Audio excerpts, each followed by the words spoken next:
قریش کے لوگ تھے وہ چاہتے تھے کہ طفیل آ رہے ہیں، اچھا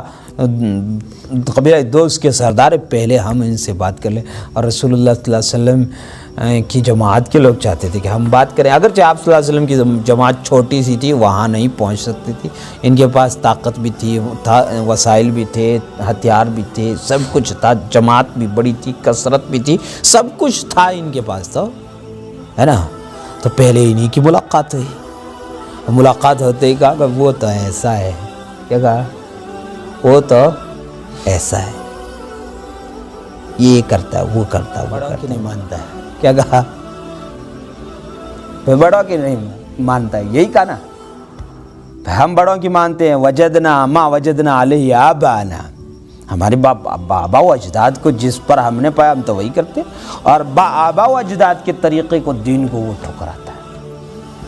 تو یہی تو کہنا ہوا، کیا کہنا ہوا؟ بڑوں کی نہیں مانتا، نبی اور رسول ہو کے بڑے کی کون سے بڑے کی مانے گا؟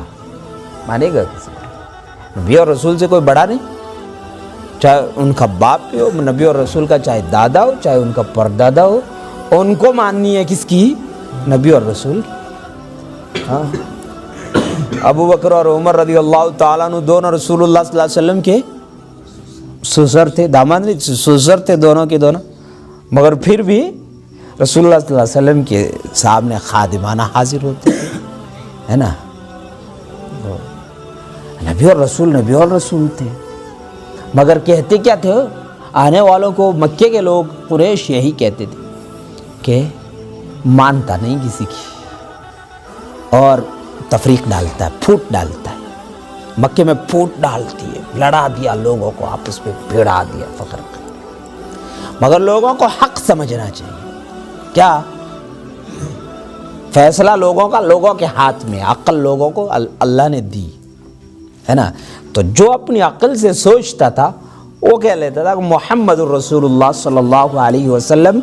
برحق ہیں، پھر ادھر چاہے کوئی بھی ہو، جو غلط ہے وہ غلط ہے، جو صحیح ہے وہ صحیح ہے۔